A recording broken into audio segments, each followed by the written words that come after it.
Reject ਕਰ ਰਿਹਾ ਹੈ ਇੱਥੇ। ਚਲੋ ਜੀ, ਬੜੀ ਗੱਲ ਹੈ, ਰਿਕਾर्डिंग इन प्रोग्रेस हो गई है। हाँ जी, डॉक्टर साहब रिकॉर्डिंग किसी हो रही? ਨਹੀਂ ਤੁਸੀਂ ਮੈਨੂੰ ਹੋਸਟ ਨਹੀਂ ਬਣਾਇਆ ਸੀ, ਮੈਂ ਸਿਰਫ ਰਿਕੁਐਸਟ ਕਰ ਸਕਦਾ ਸੀ ਰਿਕਾਰਡਿੰਗ ਲਈ। ਹੁਣ ਤੁਸੀਂ ਕਰਤੀ ਹੈ ਸ਼ੁਰੂ, ਠੀਕ ਹੈ। ਯਾਰ ਤੁਸੀਂ ਮੈਨੂੰ ਕਾਲ ਕਰ ਦੇਣੀ ਸੀ, ਸੌਰੀ। ਨਹੀਂ ਅਸੀਂ ਬੜਾ ਇੰਤਜ਼ਾਰ ਕੀਤਾ, ਤੁਹਾਨੂੰ ਕਾਲ ਵੀ ਕੀਤੀ ਹੈ, ਮੈਸੇਜ ਵੀ ਕੀਤਾ ਹੈ, ਲੇਕਿਨ ਕੋਈ ਰਿਸਪੌਂਸ। ਮੇਰਾ ਆਈ ਐਮ ਸੋ ਸੌਰੀ, ਚਲੋ ਮੇਰੀ ਖੈਰ, ਸ਼ੂਗਰ ਨਾ ਹੋਈ ਹੈ ਤੇ ਓਹੋ ਹਾਂ ਕੋਈ ਗੱਲ ਨਹੀਂ, ਆਪਾਂ ਏਦਾਂ ਕਰਦੇ ਆ ਜੀ, ਹੁਣ ਆ ਫਿਨਿਸ਼ ਕਰ ਲਓ ਤੇ ਦੁਬਾਰਾ ਜਿਹੜੇ ਪਹਿਲੇ ਆ ਨਾ ਛੇਤੀ ਛੇਤੀ ਪੜ੍ਹ ਦਿੰਨੇ ਆ, ਰਿਕਾਰਡਿੰਗ ਹੋ ਜਾਊਗੀ। ਰਿਪੀਟ ਕਰ ਲੈਣਾ ਤਾਂ ਕਿ ਕਵਰ ਹੋ ਜਾਣ। ਸੌਰੀ, ਡਿਸਕਸ਼ਨ ਨਹੀਂ ਕਰਦੇ, ਉਧਰ ਰਿਪੀਟ ਕਰ ਲੈਂਦੇ ਆ, ਪਰ ਤੁਸੀਂ ਫਿਨਿਸ਼ ਕਰ ਲਓ ਜਿਹੜੀ ਗੱਲ ਕੀਤੀ ਕਰਨੀ। ਥੋੜੀ ਜਿਹੀ ਡਿਸਕਸ਼ਨ ਕਰ ਲੈਣੇ, ਤੁਸੀਂ ਨਹੀਂ ਕਰੋ। 181 ਬੰਦ ਪੜਿਆ, ਅਸੀਂ 182 ਪੜਿਆ, ਤੇ 181 ਦੇ ਉੱਤੇ ਗੋਹਰ ਸਾਹਿਬ ਗੱਲ ਕਰ ਲੈਣ, 182 ਤੇ ਅਮਰਜੀਤ ਕਰ ਲੈਣ ਜਾਂ ਗੁਰਦਾਸ ਜੀ ਕਰ ਲੈਣ, ਹਲਕੀ ਜਿਹੀ 2-3 ਮਿੰਟ ਦੀ, ਫਿਰ ਅਸੀਂ ਉਹਨੂੰ 83 ਤੇ ਆ ਜਾ। ਅਮਰਜੀਤ ਕਰ ਲੈਣ 182 ਤੇ ਕਿਉਂਕਿ ਚਲੋ ਗੌਹਰ ਸਾਹਿਬ 181 ਤੇ ਕਰੋ ਫਿਰ। ਜੀ ਸਰ, 181 ਹੈ ਤੇਰੇ ਪਿੱਛੇ ਪਹਿਲਾਂ ਜੀ। ਚਲੋ ਚਲੋ ਸ਼ੁਰੂ ਕਰੋ। 181 ਹੈ ਤੇਰੇ ਪਿੱਛੇ ਤਜਿਆ ਮਿਰਜ਼ੇ ਦਾਨਾਬਾਦ ਵਿੱਚ ਵਨਾਂ ਦੇ ਆਏ ਕੇ ਜਾਨ ਕੀਤੀ ਬਰਬਾਦ, ਲਾ ਕੇ ਪਿੱਛੋਂ ਤਾਵਨਾ ਮੂਰਖ ਕਰਦੇ ਯਾਦ, ਦੁਨੀਆ ਸੁਪਨਾ ਰਹਿਣ ਦਾ ਰਹਿੰਦੀ ਪਲਕ ਆਬਾਦ। ਤੇ ਅਸੀਂ ਗੱਲ ਕਰ ਰਹੇ ਸਾਂ ਕਿ ਇੱਥੇ ਆ ਕੇ ਹੁਣ ਮਿਰਜ਼ਾ ਜਿਹੜਾ ਨਾ, ਉਹ ਮਿਰਜ਼ਾ ਔਰ ਉਹ ਦੋਨੋਂ ਹੀ ਸਾਹਿਬਾਂ ਜਿਹੜੇ ਨੇ ਨਾ, ਉਹ ਜਿਹੜੇ ਜਿਸਮਾਨੀ ਔਰ ਜਿਹੜੇ ਇੱਕ ਦੁਨਿਆਵੀ ਤਾਲੁਕਾਤ ਨੇ ਉਹਨਾਂ ਦੀ ਵਿੱਚ ਰਹਿ ਕੇ ਜਦੋਂ ਉਹ ਲੱਗੀ, ਉਹ ਜਿਹੜੀ ਹੁੰਦੀ ਹੈ ਨਾ ਹੋਣੀ ਦੇ ਵਿੱਚ ਆ ਕੇ, ਤੇ ਉਹ ਹੁਣ ਥੋੜੇ ਜਿਹੇ ਕਾਨਾਤੀ ਪਹਿਲੂ ਦੀ ਤਰਫ ਚਲੇ ਗਏ ਨੇ। ਤੇ ਕਹਿੰਦੇ ਪਏ ਨੇ ਕਿ ਤੇਰੇ ਪਿੱਛੇ ਤੀਜਾ ਮਿਰਜ਼ਾ ਦਾਨਾਬਾਦ, ਕਿ ਮਿਰਜ਼ੇ ਨੇ ਇਸ਼ਕ ਦੀ, ਜਿਸ ਤਰ੍ਹਾਂ ਅਮਰ ਜੀ ਨੇ ਕਿਹਾ ਸੀ ਕਿ ਇਸ਼ਕ ਦੀ ਵਜ੍ਹਾ ਨਾਲ ਉਹਨੇ ਮਿਰਜ਼ੇ ਨੇ ਦਾਨਾਬਾਦ ਛੱਡ ਦਿੱਤਾ, ਤੇ ਮੈਂ ਵੀ ਵਿੱਚ ਵਨਾਂ ਦੇ ਆਏ ਕਿ ਜਾਨ ਕੀਤੀ ਬਰਬਾਦ, ਤੇ ਜਿਹੜੇ ਦਰਖਤਾਂ ਝੁੰਡਾਂ ਜੰਗਲਾਂ ਦੇ ਵਿੱਚ ਆ ਕੇ ਆਪਣੀ ਜਾਨ ਬਰਬਾਦ ਕੀਤੀ, ਲਾ ਕੇ ਪਿੱਛੋਂ ਤਾਵਨਾ ਮੂਰਖ ਕਰਦੇ ਯਾਦ। ਜਦੋਂ ਕਿਸੇ ਨਾਲ ਲਾ ਲੇ ਤੇ ਉਸ ਤੋਂ ਬਾਅਦ ਜੇ ਕੋਈ ਪਛਤਾਏ ਤੇ ਉਹ ਮੂਰਖ ਹੁੰਦਾ ਹੈ, ਉਹ ਗਲਤ ਬੰਦਾ ਹੈ, ਉਹ ਜ਼ਾਲਮ ਹੈ। ਲੇਕਿਨ ਅਸਲ ਗੱਲ ਹੈ ਕਿ ਦੁਨੀਆ ਸੁਪਨਾ ਰਹਿਣ ਦਾ ਰਹਿੰਦੀ ਪਲਕ ਆਬਾਦ, ਇਹ ਦੁਨੀਆ ਰਾਤ ਦਾ ਇਹੋ ਜਿਹਾ ਸੁਪਨਾ ਖਾਬ ਇਹ ਹੈ ਕਿ ਇਹਦੀ ਹੈਸੀਅਤ ਉਨੀ ਹੈ ਜਿੰਨੀ ਜਦੋਂ ਅੱਖ ਖੁੱਲ ਜਾਂਦੀ ਹੈ, ਜਿੰਨੀ ਦੇਰ ਵਿੱਚ ਪਲਕ ਤੋਂ ਬਣਾ ਜਿਹੜੀ ਅੱਖ ਦੇ ਉੱਤੇ ਹੁੰਦੀ ਹੈ ਉਹ ਖੁੱਲਦੀ, ਉਨੀ ਦੇਰ ਦਾ ਹੀ ਇਹ ਸਾਰਾ ਮਾਮਲਾ। ਤੇ ਇਹ ਜਿਹੜਾ ਇਸ਼ਕ ਹੈ ਇਹਦੀ ਔਰ ਦੁਨੀਆ ਦੀ ਔਰ ਇਹਨਾਂ ਚੀਜ਼ਾਂ ਦੀ ਹੈਸੀਅਤ ਇੰਨੀ ਕੀ ਹੈ ਜਿੰਨਾ ਇੱਕ ਅੱਖ ਖੁੱਲਣ ਦਾ ਪਲਕ ਝਪਕ ਤੱਕ ਹੈ। ਠੀਕ ਹੈ, ਅੱਗੇ ਮੈਂ 182 ਪੜ੍ਹ ਦਿੰਨਾ। ਡੁੱਬਾ ਚੰਨ ਤਾਰੀਖ ਸਾ ਮੱਧਮ ਹੋ ਗਈ ਲੋ, ਦੋਹਾਂ ਪੁੜਾਂ ਵਿੱਚ ਆ ਕੇ ਖਾਲੀ ਰਿਹਾ ਨਾ ਕੋ, ਵੈਣ ਕਰੇ ਸਾਂ ਤੁਧ ਨੂੰ ਵਿੱਚ ਮੈਦਾਨ ਖਲੋ, ਸਿੱਕਦੀ ਮੇਰੀ ਜਾਨ ਦੇ ਆਖਰ ਮੇਲੇ ਹੋ। ਇਹ ਅਸੀਂ ਇਸ ਤਰ੍ਹਾਂ ਕਹਿ ਰਹੇ ਸੀ ਕਿ ਡੁੱਬਾ ਜਿਹੜਾ ਚੰਨ ਆ, ਖੁਸ਼ੀਆਂ ਦਾ ਜਿਹੜਾ ਚੰਗਾ ਟਾਈਮ ਸੀਗਾ ਉਹ ਲੰਘ ਗਿਆ, ਹੁਣ ਇਸ ਵੇਲੇ ਮੱਧਮ ਲੋ ਹੋ ਗਈ ਆ, ਦੁੱਖਾਂ ਤਕਲੀਫਾਂ ਦਾ ਟਾਈਮ ਆ ਗਿਆ। ਇਹਨਾਂ ਦੋਹਾਂ ਪੁੜਾਂ ਦੇ ਵਿਚਕਾਰ, ਖੁਸ਼ੀ ਔਰ ਦੁੱਖਾਂ ਦੇ ਪੁੜਾਂ ਚੋਂ ਕੋਈ ਬਚਿਆ ਨਹੀਂ। ਔਰ ਵੈਣ ਕਰੇ ਸਾਂ ਤੁਧ ਨੂੰ, ਮੈਂ ਖੁੱਲੇ ਮੈਦਾਨ ਦੇ ਵਿੱਚ ਖੜੇ ਹੋ ਕੇ ਮੈਂ ਵੈਣ ਪਾ ਰਹੀ ਹਾਂ, ਦੁੱਖ ਦਰਦ ਦੇ ਕਿਰਨੇ ਪਾ ਰਹੀ ਹਾਂ, ਕਿ ਸਿੱਕਦੀ ਮੇਰੀ ਜਾਨ ਦੇ, ਕਿ ਮੇਰੀ ਜਾਨ ਨੂੰ ਜਿਹੜੀ ਮਿਲਣ ਦੀ ਤਲਬ ਹੈ ਜਾਂ ਚਾਹ ਹੈ, ਆਖਿਰ ਮੇਲੇ ਹੋ, ਉਹਦੇ ਅਖੀਰ ਦੇ ਵਿੱਚ ਸਾਡਾ ਆਪਸ ਦਾ ਮੇਲ ਜ਼ਰੂਰ ਹੋਏਗਾ। ਇਹਦੇ ਵਿੱਚ ਮੇਰਾ ਖਿਆਲ ਉਹਦੀ ਇਹੀ ਖਾਹਿਸ਼ ਸੀ ਔਰ ਇਹੀ ਕਹਿ ਰਹੀ ਹੈ ਕਿ ਪੂਰੀ ਹੋਏਗੀ। 183 ਅੱਗੇ ਮੇਰੇ ਖਿਆਲ ਉਹ ਤੇ ਡਿਸਕਸ਼ਨ ਕਰ ਰਹੇ ਸੀ। ਪढ़ लो बंद, दोबारा पढ़ लो, रिकॉर्डिंग च आ जाएगा ना।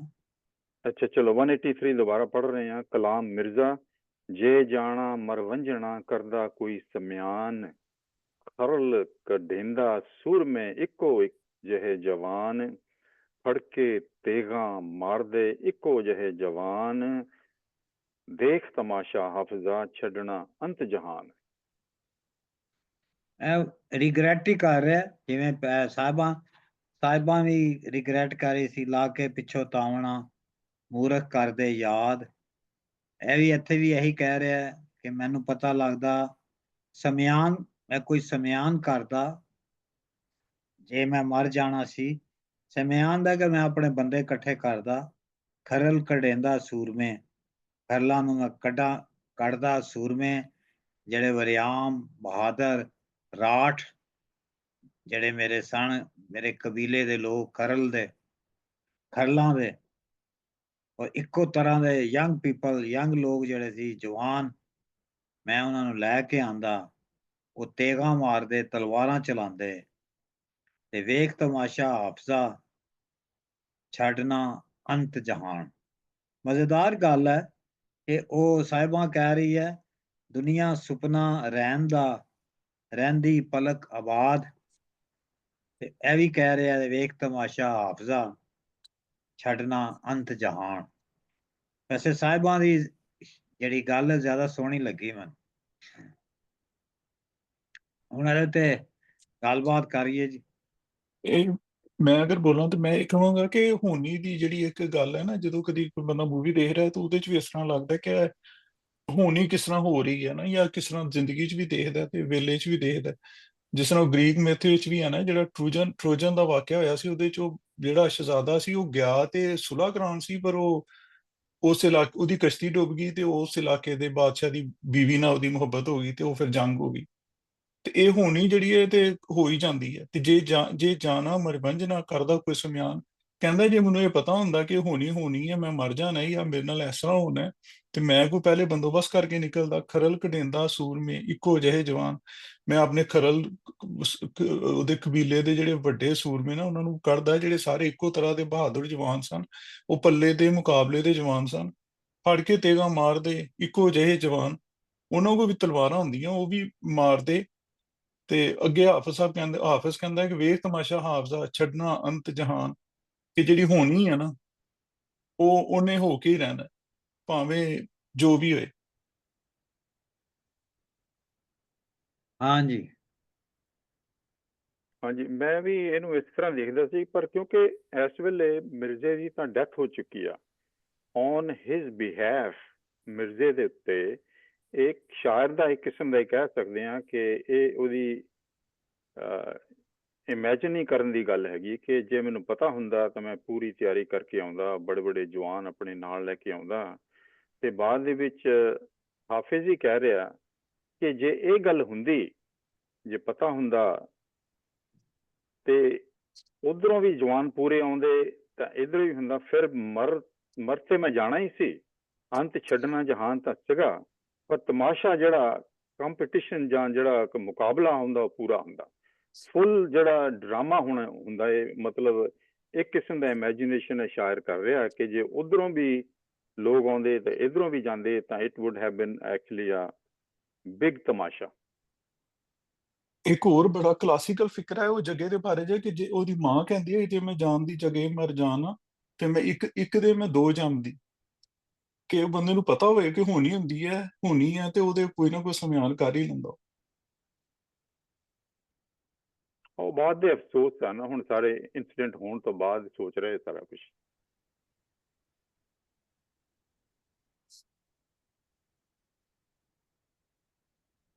ਹਾਂਜੀ ਗੁਰਦਾਸ ਜੀ।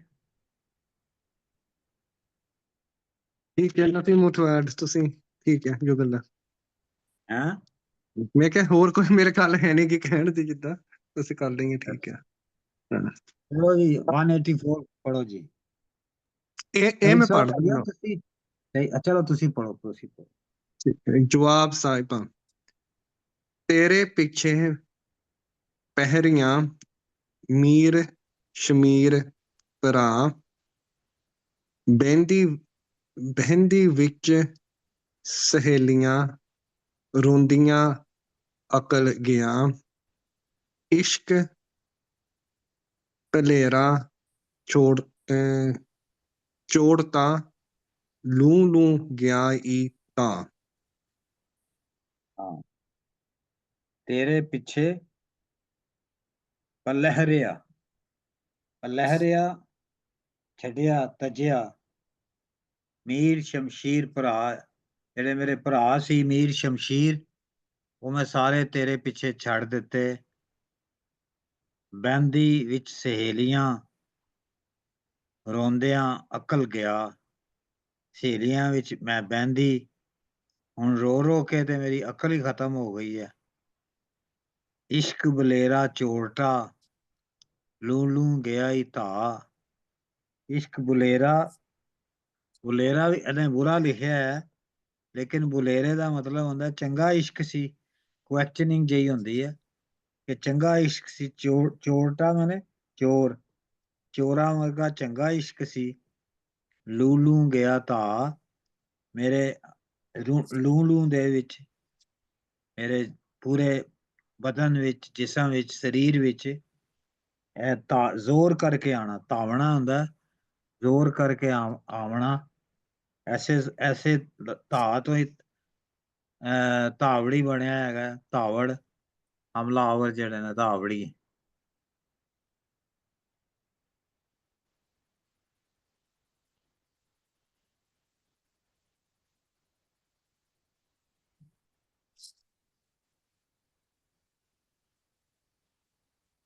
ਮੈਂ ਕਹਾਂ ਕੁਛ ਹਾਂਜੀ ਇਹਦੇ ਵਿੱਚ ਜਵਾਬ ਹੁਣ ਸਾਹਿਬਾਂ ਵੀ ਉਹੀ ਥੋੜਾ ਜਿਹਾ ਉਹ ਇਸ ਮੌਜੂ ਤੇ ਆ ਗਏ ਨੇ ਕਿ ਹੁਣ ਉਹ ਜਿਹੜੀ ਉਹ ਪਿਛਲੀ ਗੱਲ ਸੀ ਉਸ ਤੋਂ ਅਗਲੀ ਫੇਜ਼ ਤੇ ਆ ਰਹੇ ਨੇ। ਤੇਰੇ ਪਿੱਛੇ ਪਲਹਿਰਿਆ ਮੀਰ ਸ਼ਮੀਰ ਭਰਾ, ਕਿ ਮੈਂ ਤੇਰੀ ਵਜ੍ਹਾ ਨਾਲ ਆਪਣੀ ਭੈਣ ਮੀਰ, ਉਹਨਾਂ ਨੂੰ ਆਪਣਾ ਫੈਮਿਲੀ ਛੱਡ ਦਿੱਤੀ, ਭਰਾਵਾਂ ਨੂੰ ਛੱਡ ਦਿੱਤਾ। ਬਹਿੰਦੀ ਵਿੱਚ ਸਹੇਲੀਆਂ, ਅਕਲਮੰਦ ਹੁੰਦੀ ਤੇ ਮੈਂ ਆਪਣੀ ਦੋਸਤਾਂ ਸਹੇਲੀਆਂ ਦੇ ਵਿੱਚ ਬਹਿ ਕੇ ਤੇ ਜ਼ਿੰਦਗੀ ਮਜ਼ੇ ਦੀ ਗੁਜ਼ਾਰਦੀ। ਰੋਂਦੀਆਂ ਅਕਲ ਗਿਆ, ਹੁਣ ਮੈਂ ਰੋਂਦੀ ਹਾਂ ਕਿ ਉਦੋਂ ਮੇਰੀ ਅਕਲ ਚਲੀ ਗਈ।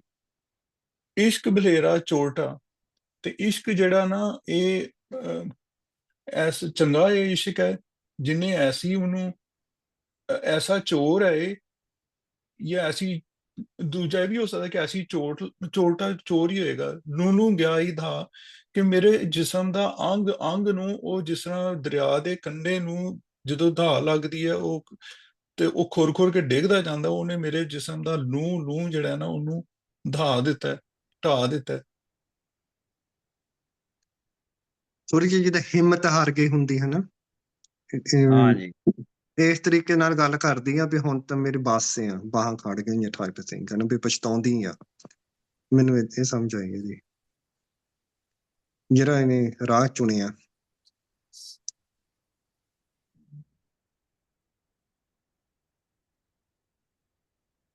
ਅੱਛਾ, ਮੈਂ ਗੱਲ ਕਰਾਂ ਜੀ। ਹਾਂਜੀ ਇਹਦੇ ਵਿੱਚ ਮੈਂ ਜੇ ਪਹਿਲਾਂ ਸਭ ਤੋਂ ਇਹ ਅਖੀਰਲੀ ਲਾਈਨ ਨੂੰ ਦੇਖਾਂ ਕਿ ਇਸ਼ਕ ਭਲੇਰਾ ਚੋਲਟਾ, ਲੂ ਲੂ ਗਿਆ ਈ ਤਾ, ਕਿ ਇਸ਼ਕ ਹੈ ਜਿਹੜਾ ਇੱਕ ਐਸਾ ਭੁਲੇਰਾ ਹੁੰਦਾ, ਭੁਲੇਖੇ ਪਾਉਣ ਵਾਲਾ ਚੋਰ ਹੈ। ਅੱਛਾ, ਇਹਦੇ ਵਿੱਚ ਚੋਰ ਔਰ ਠੱਗ 'ਚ ਜੇ ਤੁਸੀਂ ਸਮਝੀਏ ਕਿ ਕੀ ਫਰਕ ਹੈਗਾ। ਚੋਰ ਤੇ ਜਿਹੜੇ ਹੈਗੇ ਨੇ, ਤੁਹਾਨੂੰ ਪਤਾ ਕਿ ਅੱਖੋਂ ਪਰੋਸੇ ਤੁਹਾਡੇ ਪਾਸੇ ਹੋ ਕੇ ਤਾਂ ਚੋਰੀ ਕਰ ਚੀਜ਼ ਲੈ ਕੇ ਨਿਕਲ ਜਾਂਦੇ ਨੇ, ਪਰ ਠੱਗ ਇੱਕ ਐਸੀ ਚੀਜ਼ ਹੈ ਜਿਹੜਾ ਕਿ ਤੁਹਾਡੇ ਨਾਲ ਸਾਹਮਣੇ ਹੋ ਕੇ, ਨਾਲ ਰਹਿ ਕੇ, ਤੁਹਾਡੇ ਤੇ ਕਾਬਜ਼ ਹੋ ਕੇ ਫਿਰ ਤੁਹਾਨੂੰ ਠੱਗਦਾ। ਠੱਗ ਔਰ ਚੋਰ 'ਚ ਇਹੀ ਫਰਕ ਹੈ। ਔਰ ਪਹਿਲੀ ਲਾਈਨ ਤੇ ਫਿਰ ਦੁਬਾਰਾ ਆਈ ਹੈ ਕਿ ਤੇਰੇ ਪਿੱਛੇ ਪਲੇਰਿਆ। ਪਲੇਰੇ ਲਫ਼ਜ਼ ਦੀ ਮੈਂ ਥੋੜੀ ਜਿਹੀ ਰਿਸਰਚ ਕੀਤੀ ਹੈ ਕਿ ਪਲੇਰੇ ਉਹ ਲੋਕ ਹੁੰਦੇ ਨੇ ਕਿ ਜਿਹੜੇ ਲੋਕ, ਇਹਨੂੰ ਇੱਕ ਨੈਗੇਟਿਵ ਦੇ ਵਿੱਚ ਲਿਆ ਜਾਂਦਾ ਕਿ ਜਿਹੜੇ ਉੱਪਰੋਂ ਮਿੱਠੇ ਬਣ ਕੇ ਤੁਹਾਨੂੰ ਠੱਗ ਕਰਨ, ਜਾਂ ਫਰਾਡਸਟਰ ਜਿਹਨਾਂ ਨੂੰ ਕਹਿੰਦੇ, ਉਹ ਪਲੇਰੇ ਲੋਕ ਹੁੰਦੇ ਨੇ। ਇਸ਼ਕ ਇਸੇ ਟਾਈਪ ਦੀ ਚੀਜ਼ ਹੈ। ਇਸ਼ਕ ਚੋਰ ਨਹੀਂ, ਇਸ਼ਕ ਇੱਕ ਕਿਸਮ ਦਾ ਠੱਗ ਹੈ। ਉਹ ਕਹਿ ਦਈਏ ਕਿ ਤੇਰੇ ਪਿੱਛੇ ਪਲੇਰਿਆ, ਜਿੱਦਾਂ ਕਹਿੰਦੇ ਕਿ ਇਹ ਠੱਗਾ, ਮੈਂ ਤੇਰੇ ਪਿੱਛੇ ਆਪਣੇ ਭਰਾ ਨੂੰ ਛੱਡਿਆ, ਆਪਣੀਆਂ ਸਹੇਲੀਆਂ ਨੂੰ ਛੱਡਿਆ, ਔਰ ਰੋਂਦੀਆਂ ਅਕਲ ਗਿਆ, ਸਾਰੀ ਮੇਰੀ ਅਕਲ ਦੇ ਉੱਤੇ ਤੂੰ ਛਾ ਗਿਆ। ਇਸ਼ਕ ਇੱਕ ਐਸਾ ਠੱਗ ਹੈ, ਚੋਰਾਂ ਤੋਂ ਵੀ ਵੱਧ ਕੇ ਇੱਕ ਠੱਗ ਹੈ ਕਿ ਮੇਰੇ ਲੂ ਮੇਰੇ ਪੂਰੇ ਸਰੀਰ ਦੇ ਉੱਤੇ ਕਾਬਜ਼ ਹੋ ਗਿਆ। ਇਹ ਮੇਰਾ ਖਿਆਲ ਹੈ ਇਹ ਕਰ ਰਹੀ ਆ ਇਸ਼ਕ ਨੂੰ, ਕਿ ਤੂੰ ਇਹ ਠੱਗਾ ਮੇਰੇ ਨਾਲ ਜੋ ਕੀਤੀ ਹੈ ਇਸ਼ਕ ਨੂੰ, ਤੂੰ ਮੇਰੀ ਬੋਡੀ ਦੇ ਉੱਤੇ ਕਾਬਜ਼ ਹੋ ਕੇ ਮੈਨੂੰ ਭਰਾਵਾਂ ਤੋਂ ਛਡਾਤਾ ਤੇ ਸਹੇਲੀਆਂ ਤੋਂ ਛਡਾ ਦਿੱਤਾ। ਮੈਂ ਥੋੜਾ ਇਸ ਤਰ੍ਹਾਂ ਦੇਖਿਆ ਕਿ ਮੈਨੂੰ ਪਲੇਰੇ ਲਫ਼ਜ਼ ਦਾ ਮਤਲਬ ਕਾਫੀ ਡਿਟੇਲ ਦੇ ਵਿੱਚ ਲੱਭਣ ਲਈ ਮੈਨੂੰ ਇਹ ਕਰਨਾ ਪਿਆ ਸੀ। ਪਲੇਰੇ ਲੋਕ ਨੇ ਜਿਹੜੇ ਉੱਪਰੋਂ ਮਿੱਠੇ ਹੋ ਕੇ ਬਾਅਦ ਚ ਤੁਹਾਨੂੰ ਠੱਗਦੇ ਨੇ। ਵੈਸੇ ਇਹ ਗੱਲ ਹੈ ਕਿ ਚੋਰ ਜਿਹੜਾ ਨਾ ਉਹ ਤੁਹਾਡਾ ਸਿਰਫ ਸਮਾਨ ਲੈ ਕੇ ਜਾਂਦਾ ਹੈ, ਜਿਹੜਾ ਠੱਗ ਹੁੰਦਾ ਨਾ ਉਹ ਤੁਹਾਡਾ ਸਮਾਨ ਵੀ ਲੈ ਜਾਂਦਾ ਹੈ ਤੇ ਤੁਹਾਡਾ ਯਕੀਨ ਹੀ ਤੇ ਈਮਾਨ ਵੀ ਲੈ ਜਾਂਦਾ। ਹਾਂ, ਇਹ ਜਿਹੜਾ हाँ, ਬੁਲੇਰਾ ਹੈ इश्क है जो इश्क चोर नहीं है। इश्क कोई चीज नहीं। इश्क मिठा हो के अखीर ਦੇ ਵਿੱਚ ਤੁਹਾਨੂੰ ਦੁੱਖ ਦੇਗਾ। ਪਹਿਲਾਂ ਬੜਾ ਵਧੀਆ ਲੱਗਦਾ। ਜਿਹੜੇ ਠੱਗ ਨੇ ਉਹ ਵੀ ਇਸੇ ਤਰ੍ਹਾਂ ਹੁੰਦਾ, ਤੁਹਾਡਾ ਕੌਨਫੀਡੈਂਸ ਟਰਸਟ ਗੇਨ ਕਰਕੇ ਫਿਰ ਤੁਹਾਡੇ ਦੇ ਉੱਤੇ ਉਹ ਕਾਬਜ਼ ਹੁੰਦੇ ਨੇ। ਜਿਹੜਾ ਬੁਲੇਰਾ ਜਿਹੜਾ ਹੈ, ਉਹ ਇੱਕ ਲਫ਼ਜ਼ ਇਹਦਾ ਮਤਲਬ ਇਹ ਵੀ ਲਿਖਿਆ ਹੈ, ਭੁੱਲੀ ਪਾ ਦੇਣ ਵਾਲਾ, ਭੁਲਾ ਦੇਣ ਵਾਲਾ।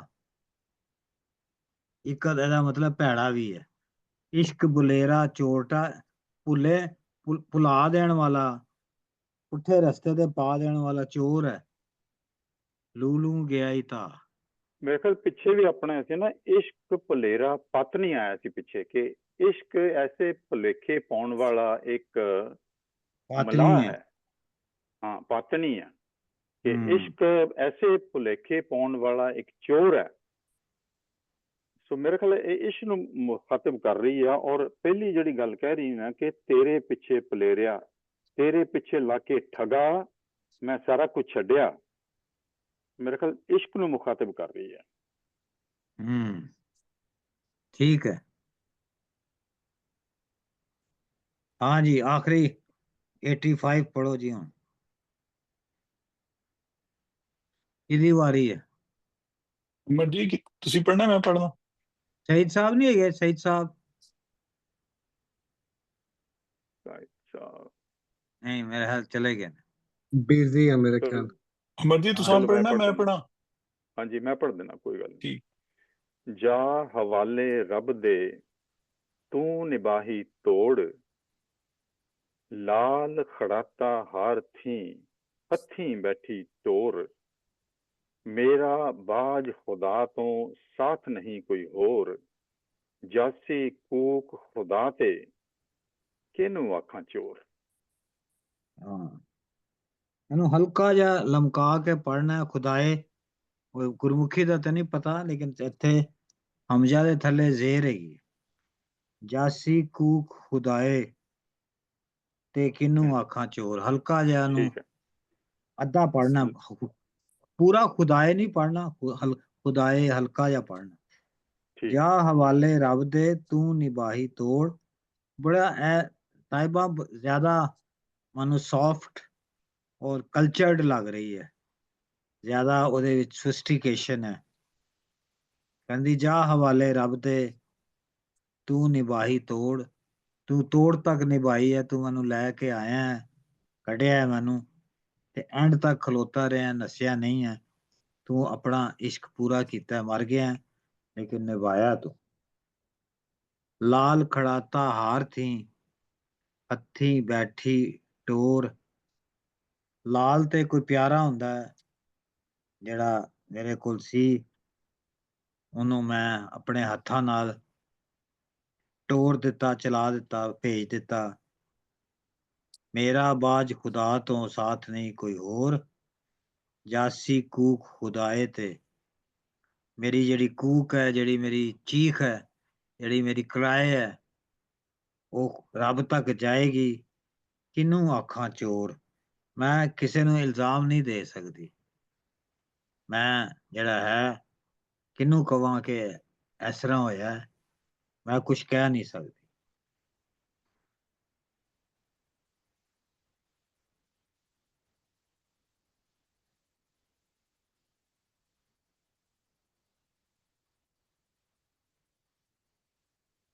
ਇਹ ਥੋੜਾ ਜਿਹਾ ਰਿਜ਼ੋਲਵ ਹੋ ਰਹੀ, ਆਪਣੇ ਆਪ ਨੂੰ ਰਿਜ਼ੋਲਵ ਕਰ ਰਹੀ ਹੈ, ਉਹਦੇ ਚੋਂ ਫਾਈਨਲਾਈਜ਼ ਕਰ ਰਹੀ ਹੈ ਚੀਜ਼ਾਂ ਨੂੰ, ਜਿਵੇਂ ਕਿ ਠੀਕ ਹੈ ਜੀ, ਜੋ ਹੋਣਾ ਸੀ ਹੋ ਗਿਆ।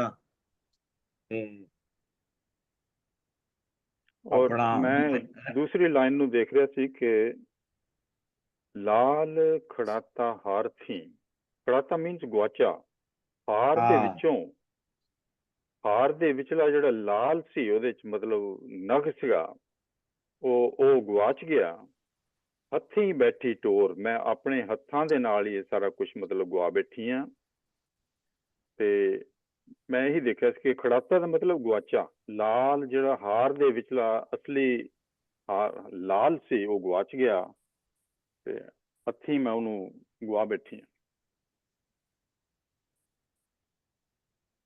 ਹਾਂ ਠੀਕ ਹੈ, ਮਿਰਜ਼ੇ ਦੀ ਗੱਲ ਕਰ ਰਹੀ ਹੈ। ਹਾਂਜੀ ਅਗਲਾ ਤੇ ਫਿਰ ਉਹੀ ਹੈ ਨਾ, ਚਲੀ ਗਈ ਹੁਣ ਉਹ ਉਹਦੇ ਵੱਲ ਰੂਹਾਨੀਅਤ ਵੱਲ। ਮੇਰੇ ਬਾਝ ਖੁਦਾਏ ਤੂੰ, ਸਾਥ ਨਹੀਂ ਕੋਈ ਹੋਰ ਜਾਸੀ, ਮੇਰੇ ਬਾਝ ਖੁਦਾਏ ਤੂੰ, ਮੇਰਾ ਹੁਣ ਅੱਲਾ ਤੋਂ, ਰੱਬ ਤੋਂ ਜਾਂ ਕਾਇਨਾਤ ਤੋਂ ਇਲਾਵਾ ਹੁਣ ਕੋਈ ਮੇਰਾ ਸਾਥੀ ਨਹੀਂ ਹੈ।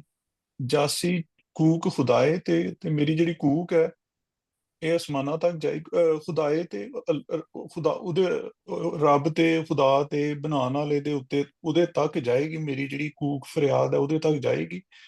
ਤੇ ਕਿਹਨੂੰ ਆਖਾਂ ਚੋਰ, ਤੇ ਕਿਹਨੂੰ ਮੈਂ ਆਖਾਂ ਚੋਰ? ਕੌਣ ਇਹਦੀ ਹੋਣੀ ਦੀ, ਕੌਣ ਕਾਰਨ, ਕਿਹਦੇ ਕਾਰਨ ਇਹ ਹੋਣੀ ਹੋਈ ਹੈ? ਕੌਣ ਉਹ ਚੋਰ ਸੀ? ਉਹ ਜਿਹੜੇ ਪਹਿਲਾਂ ਬੰਦੇ ਆ ਵੈਣ ਪਾਉਂਦੀ ਆ, ਵੈਣ ਹੀ ਹੋ ਗਏ, ਵੈਣ ਹੁਣ ਕੂਕ ਪੈਂਦੀ ਆ, ਰੱਬ ਤੇ ਛੱਡ ਦਿੱਤਾ ਸਾਰਾ ਹਾਂ ਕੁਝ, ਹੈਨਾ। ਬਿਲਕੁਲ ਹੁਣ ਉਹਦੇ ਉਹੀ ਮੁੜ ਕੇ ਹੋਰ ਤਰੀਕੇ ਦੇ ਨਾਲ ਉਹੀ ਗੱਲ ਕਹਿੰਦੀ ਹੈ ਕਿ ਇਹਨੇ ਪਾਉਂਦੀ, ਵੈਣ ਪਾਉਂਦੀ ਆ, ਜਦ ਹਾਰ ਮੰਨ ਗਈ ਹੁਣ ਆਪਣੀ ਨੂੰ। ਉਹ ਬੇਬਸੀ ਜੋ ਹੈਲਪਲੈਸ ਹੂੰ ਦੇ ਵਿੱਚ ਰੱਬ ਨੂੰ ਜਾਂ ਕੋਈ ਰਾਹ ਨਹੀਂ ਦਿਸਦਾ, ਫਿਰ ਬੰਦਾ ਰੱਬ ਨੂੰ ਕੁਝ ਕਰੇਗਾ। ਮੇਰੇ ਜਦ ਖਿਆਲ ਆਪਣਾ ਜ਼ੋਰ ਇਹ ਨਹੀਂ ਚੱਲਦਾ। ਹਾਂ, ਇਹ ਮੇਰੇ ਖਿਆਲ ਇਹ ਐਕਸੈਪਟ ਵੀ ਕਰਦੀ ਹੈ ਕਿ ਮੈਂ ਹੋਰ ਕਿਸੇ ਤੇ ਇਲਜ਼ਾਮ ਨਹੀਂ ਦੇ ਸਕਦੀ, ਇਹ ਸਾਰਾ ਦਾ ਸਾਰਾ ਮੇਰਾ ਹੀ ਕਸੂਰ ਹੈ। ਮੈਂ 4-5 ਬੰਦ ਜਿਹੜੇ ਪੜ੍ਹੇ ਇਹਨਾਂ ਵਿੱਚੋਂ ਮੈਨੂੰ ਇੱਕ ਬਹੁਤ ਵੱਡੀ ਜਿਹੜੀ ਚੀਜ਼ ਆ ਰਹੀ ਸਾਹਮਣੇ, ਉਹ ਤਾਂ ਆ ਰਿਹਾ ਕਿ ਰਿਮੋਰਸ ਹੋ ਰਿਹਾ, ਮਿਰਜ਼ੇ ਨੂੰ ਰਿਮੋਰਸ ਹੋ ਰਿਹਾ ਆਪਣੀ ਅਨਪ੍ਰਿਪੇਅਰਡਨੈਸ ਦੇ ਵਿੱਚ, ਕਿ ਮੈਂ ਸੋਚ ਕੇ ਨਹੀਂ ਕੰਮ ਕੀਤਾ, ਮੈਂ ਮਤਲਬ ਇਕੱਲਾ ਹੀ ਆ ਗਿਆ। ਮਿਰਜ਼ੇ ਨੂੰ ਇਹ ਇਸ ਵੇਲੇ ਰਿਮੋਰਸ ਹੈ। ਔਰ ਦੂਸਰੇ ਸਾਹਿਬਾਂ ਨੂੰ ਰਿਮੋਰਸ ਹੈਗਾ ਕਿ ਮੇਰੇ ਕਨਸੀਕੁਐਂਸਿਸ ਆਫ ਇਸ਼ਕ ਦੇ ਜਿਹੜੇ ਹੋਣੇ ਸੀਗੇ, ਮੈਨੂੰ ਇਹਨਾਂ ਦਾ ਪਤਾ ਨਹੀਂ ਸੀ, ਮੈਂ ਆਪ ਹੀ ਇਸ ਪਾਸੇ ਮਤਲਬ ਗਲਤ ਕੰਮ ਕਰ ਬੈਠੀ ਹਾਂ। ਇਹ ਰਿਮੋਰਸ ਮੇਰੇ ਖਿਆਲ ਸਾਹਿਬਾਂ ਨੂੰ ਔਰ ਮਿਰਜ਼ੇ ਨੂੰ ਅਲੱਗ-ਅਲੱਗ।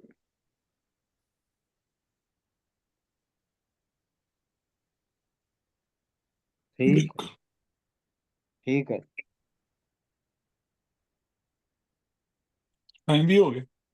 ਅੱਛਾ, ਇੱਕ ਪਿੱਛੇ ਜਾ ਕੇ ਆਪਾਂ ਗੱਲ ਕਰ ਰਹੇ ਸੀ, ਮੈਂ ਕਰ ਰਿਹਾ ਸੀਗਾ ਕਿ ਚੋਰ ਤੇ ਠੱਗਾਂ ਦੇ ਵਿੱਚ ਕੀ ਉਹ ਆਪਣੇ ਬੁੱਲੇ ਸ਼ਾਹ ਦੀ ਵੇਖ ਨੇ ਕਿ ਤੂੰ ਠੱਗਾਂ ਦੇ ਠੱਗ ਕੀ ਹੈਗਾ ਜ਼ੁਬੈਰ ਸਾਹਿਬ? ਉਹ ਹੈਗਾ ਕਿ ਬੋਲਿਆ ਪੀ ਸ਼ਰਾਬ ਖਾ ਕਬਾਬ, ਬਾਲ ਹਟਾਂ ਦੀ ਅੱਗ। ਅੱਗ। ਹਾਂ, ਉਹ ਰੱਬ ਦੇ ਘਰ ਪਤਾ ਨਹੀਂ ਡਾਕਾ ਮਾਰ, ਉਸ ਠੱਗਾਂ ਦੇ ਠੱਗ ਨੂੰ ਠੱਗ। ਬਸ ਲਾ ਸਨ ਘਰ ਰੱਬ ਦੇ, ਤੇ ਉਸ ਠੱਗਾਂ ਦੇ ਠੱਗ ਨੂੰ ਠੱਗ। ਹਾਂ, ਲਾ ਸਨ ਘਰ ਉਸ ਤੇ ਪਤਾ ਨਹੀਂ। ਹਾਂ, ਮਤਲਬ ਇਹ ਉਸ ਠੱਗਾਂ ਦੇ ਠੱਗ ਨੂੰ ਠੱਗ, ਇਹ ਲਾਈਨ ਸਹੀ ਹੈ। ਐਂਡ ਤੇ ਹਾਂਜੀ ਸੋ ਕਿ ਮੇਰੇ ਖਿਆਲ ਉਹ ਵੀ ਜਿਹੜਾ ਇਸ਼ਕ ਹੀ ਆ ਨਾ, ਉਹੀ ਠੱਗ ਹੈ ਇੱਕ ਕਿਸਮ ਦਾ। ਹਾਂ, ਲਾ ਸਨ ਸਾਡੇ ਘਰ ਤੇ ਉਸ ਦੇ, ਉਸ ਠੱਗਾਂ ਦੇ ਠੱਗ ਨੂੰ ਠੱਗ। ਜਿਹੜੀ ਹਿਸਟਰੀ ਆਉਂਦੀ ਹੈ ਕਿ ਗੁਰੂ ਨਾਨਕ ਜਦੋਂ ਟਰੈਵਲ ਕਰਦੇ ਸੀ ਤੇ ਇੱਕ ਸੱਜਣ ਨਾਂ ਦਾ ਬੰਦਾ ਸੀ, ਬਹੁਤ ਪਵਿੱਤਰ ਔਰ ਪੂਜਾ ਪਾਠ ਕਰਨ ਵਾਲਾ, ਤੇ ਸਾਰੇ ਲੋਕ ਜਦੋਂ ਜਾਂਦੇ ਸੀ ਹਜ ਕਰਨ ਤੇ ਉਹਨਾਂ ਨੂੰ ਮਿੱਠਾ ਬਣ ਕੇ ਤੇ ਕਰ ਕਰਾ ਕੇ, ਤੇ ਪਰ ਵਿੱਚੋਂ ਫਿਰ ਉਹਨਾਂ ਦਾ ਕੌਨਫੀਡੈਂਸ ਗੇਨ ਕਰਕੇ ਰਾਤ ਨੂੰ ਉਹਨਾਂ ਨੂੰ ਲੁੱਟਦਾ ਸੀ ਤੇ ਮਾਰਦਾ ਵੀ ਸੀ। ਸੱਜਣ ਠੱਗ ਦੀ ਸਟੋਰੀ ਸਾਨੂੰ ਯਾਦ ਆਉਂਦੀ ਹੈ ਕਿ ਠੱਗ ਕੀ ਹੁੰਦੇ ਨੇ, ਕਿ ਚੋਰਾਂ ਨਾਲੋਂ ਅਲੱਗ ਹੁੰਦੇ ਨੇ, ਇਹ ਜ਼ਿਆਦਾ ਖਤਰਨਾਕ ਲੋਕ ਹੁੰਦੇ ਨੇ, ਮਿੱਠੇ ਬਣ ਕੇ ਵਿੱਚੋਂ ਫਿਰ ਆਪਣੇ ਮਤਲਬ ਕੱਢਦੇ ਨੇ।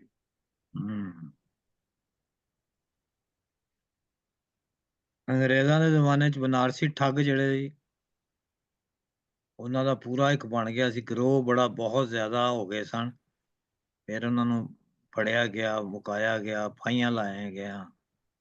ਉਹ ਕੱਪੜੇ ਨਾਲ ਜਿਹੜਾ ਸੀ ਮਣਕਾ ਤੋੜ ਦਿੰਦੇ ਸੀ ਗਰਦਨ ਦਾ, ਪਾ ਕੇ ਇਸ ਤਰ੍ਹਾਂ ਝਟਕਾ ਮਾਰਦੇ ਸੀ। ਉਹਦੇ ਫਿਲਮਾਂ ਵੀ ਬਣੀਆਂ ਹੋਈਆਂ ਬਨਾਰਸੀ ਠੱਗ। ਤੇ ਉਹ ਵੀ ਅੰਗਰੇਜ਼ਾਂ ਦੇ ਵੇਲੇ ਚ ਹੋਏ ਨੇ। ਮੈਂ ਯੂਪੀ ਸੀਪੀ ਦੇ ਵਿੱਚ ਸੀ ਜ਼ਿਆਦਾ ਲੋਕ, ਪੰਜਾਬ ਚ ਨਹੀਂ ਸੀ ਇੰਨੇ।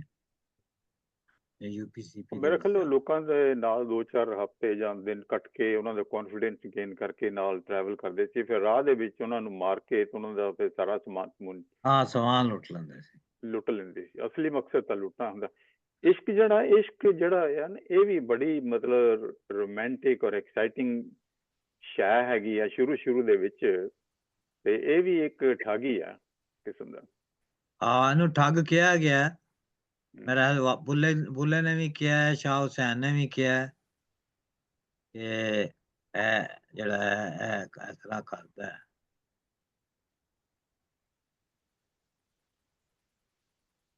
ਸਈਦ ਸਾਹਿਬ ਮੇਰੇ ਹਾਲ ਫਿਰ ਗਾਇਬ ਹੋ ਗਏ ਨੇ। ਜੀ ਜੀ। ਹਾਂ ਮੇਰੇ ਖਿਆਲ ਉਹਨਾਂ ਨੇ ਮੈਨੂੰ ਬਣਾਤਾ ਵੈਸੇ ਹੋਸਟ ਹੁਣ ਇਸ ਵੇਲੇ, ਹੁਣ ਫਿਰ ਦੁਬਾਰਾ ਮੇਰੇ ਖਿਆਲ ਬਿਜ਼ੀ ਨੇ ਉਹ। ਤੋ ਜੇ ਕੋਈ ਹੋਰ ਗੱਲ ਕਰਨੀ ਹੈ ਤਾਂ ਕਰੀਏ, ਨਹੀਂ ਤੇ ਫਿਰ ਆਪਾਂ ਮੇਰੇ ਖਿਆਲ ਵਾਈਂਡ ਅਪ ਕਰ ਦਿੰਦੇ ਹਾਂ। ਠੀਕ ਹੈ। ਮੇਰੇ ਪੁਸ਼ਪਾ ਖਿਆਲ ਜੀ ਨੇ ਵਾਈਂਡ ਗੱਲ ਅਪ ਕਰ ਦਿੰਦੇ ਹਾਂ। ਪੁਸ਼ਪਾ ਜੀ ਨੇ ਗੱਲ ਕਰਨੀ ਹੈ। हाँ मैं एक चीज करना चाहती सी।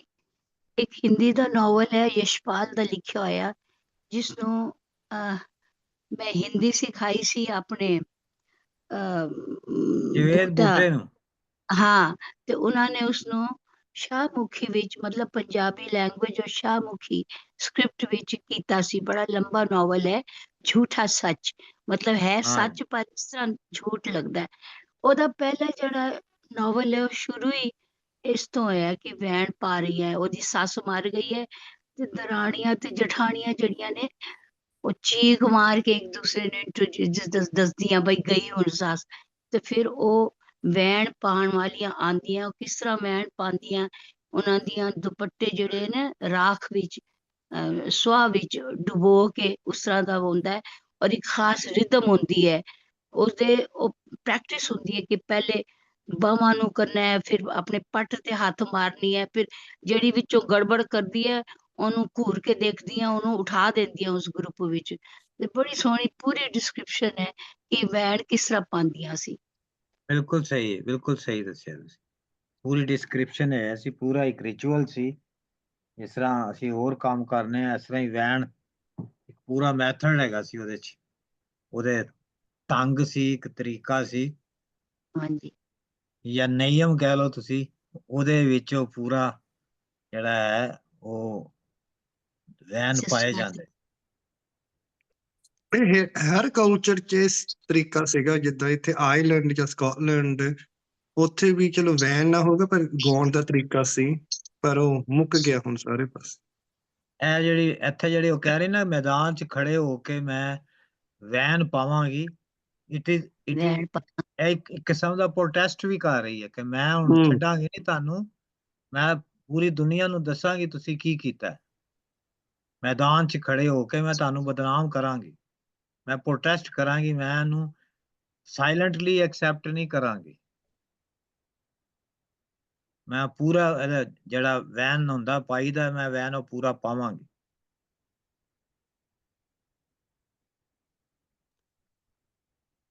ਹਾਂ ਨਹੀਂ, ਬਹੁਤ ਵਧੀਆ ਪੋਇਟਰੀ ਦੇ ਸਾਰੇ ਬੰਦ ਜਿਹੜੇ ਅੱਜ ਆਏ ਨੇ, ਬਹੁਤ ਹੀ ਕਮਾਲ ਦੇ ਬੰਦ ਨੇ ਸਾਰੇ।